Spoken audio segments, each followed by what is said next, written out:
we're back with a short board build. This will be number 3. Going to make a little key holder.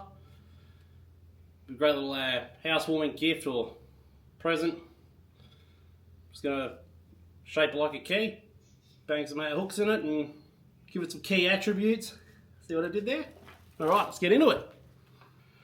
Super simple build, this one. Started off finding centre so I could install my super handy circle cut and jig just to make the bow to start with. That's what the circle part of the key is called, the bow. Fun fact!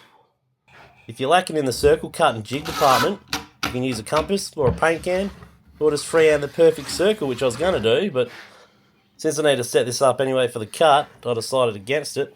It's not like freehanding circles is very impressive anyway. Wouldn't want to bore you with that. Mark out the shank to whatever size you think matches the bow. And just kind of guesstimate where the teeth are going to look good. And here I was uncertain on the teeth length, so I'll have a crack at the tall ones first and can always trim them up. Can always take some off if we need to.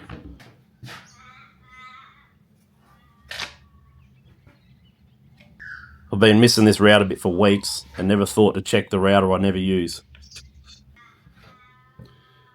So this here is a Milescraft small circle router jig. You can buy them in, you get a big router jig as well, or you can buy them, they come in the same pack. So then you bang one of these onto your router, like this one here.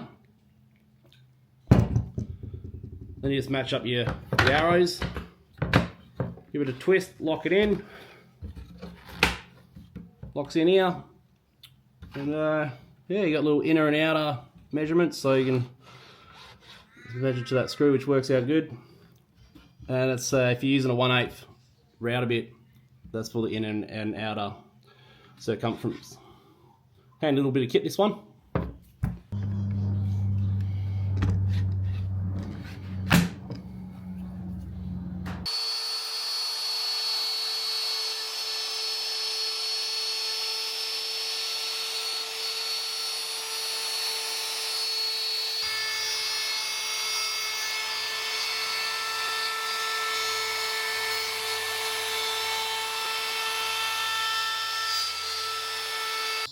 Alright, problem with the Milescraft circle jig.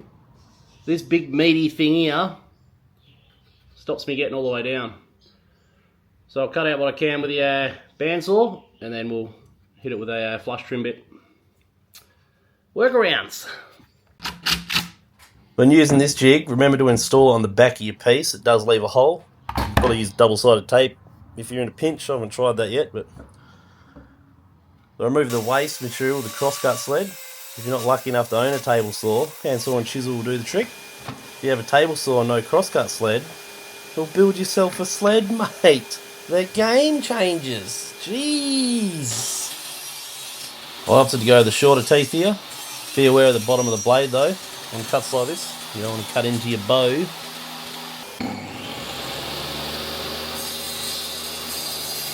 I wasn't paying as much attention as I should have been here. We got snagged up on the bow stock. Flip it around, readjust the fence.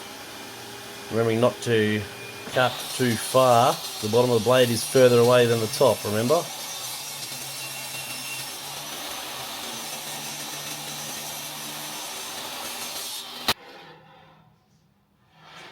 Finish off all your cuts with your preferred saw and give it a haircut with your router.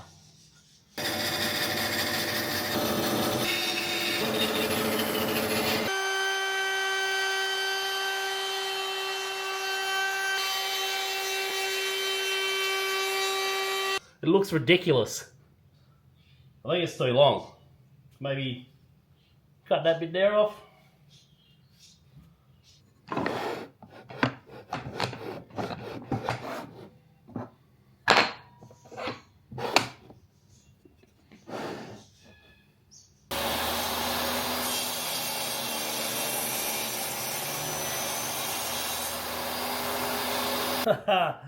Well, there's no coming back from that. I think it looks better though.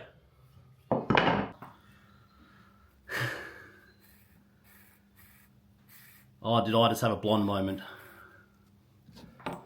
Thought I'll stick this bit on, you know, chamfer the edges a little bit. Straight into it.